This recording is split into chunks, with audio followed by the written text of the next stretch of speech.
Occupational Therapy Consulting. And I'm Melissa Ward. I'm the counselor here at Occupational Therapy Consulting. And we're here to bring you our next video in our Sensational Parenting series. And because the holidays are upon us, we decided to do a video around sensory strategies or managing the holidays with a child who has sensory challenges. It's not impossible. It is not. It's doable. Not always easy, but we hope we'll have some tips for you. So the first thing I think of when we're dealing with kids who have sensory issues and Christmas holiday events is explaining ahead of time what's going to happen. Yeah. When kids know what's coming and things are predictable, the nervous system can relax and calm more easily. It's not instant, and it doesn't mean it works every time, but it's a drop in the bucket that can help. Right. And the other strategy I always think of is how to avoid kissing or hugging someone you don't want to kiss or hug. Yeah. So during the holidays, there's lots of uncomfortable traditions, even for us adults. Mm-hmm. So what do you think kids can do in these situations where, Aunt so-and-so is closing in? Yep. So one strategy that we teach kids is a high five. Okay. So that when they see a relative coming, they're ready. And we give them words to use at the same time as they're doing a high five. So an example might be, I missed you. Or, hi, I haven't seen you. Or something that they can remember that's easy and they can repeat to each person.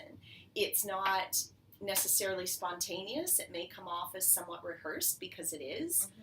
But if they feel like they have a tool to use and they're ready for it and we practice it ahead of time, they feel a little less stressed going into that situation. Makes sense. Yeah. So another strategy that is good even if you don't have children is the exit strategy.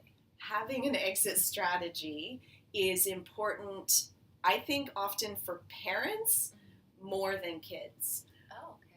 I see parents feel relief when they know how to handle a situation if it gets beyond what's manageable. It's the unknowns, I think, that give parents a lot of anxiety.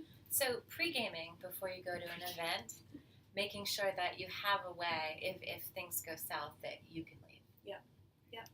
And I do think with each of these strategies that we've talked about, communicating that to family members that you're going to be visiting or friends that you'll be with, communicating that to them ahead of time can be super helpful. So it's not mysterious. Correct. And feelings don't get hurt. Correct. Ideally. Yep.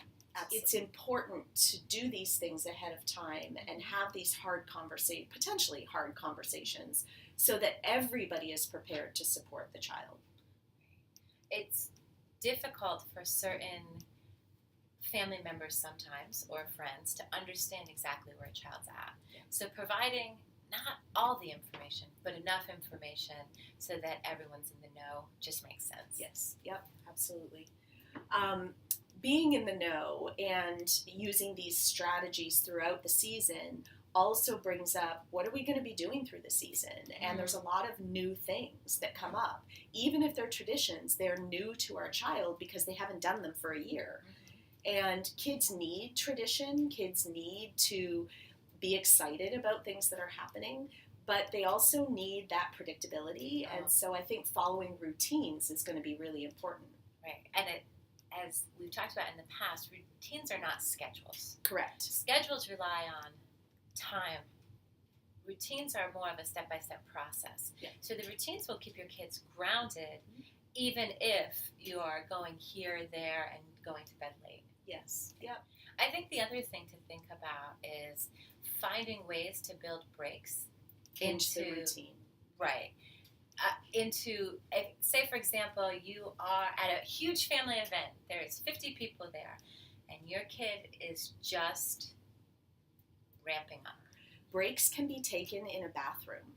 Breaks can be taken in a car. Breaks can be taken in a closet. I mean, they might look funny, but try to be creative about how you take breaks and where you take breaks, because breaks can really help to de-escalate a child that's ramping up if leaving is not an option and if parents don't want to leave a situation. And I think the holiday message for all of us is, as parents, we can take breaks too.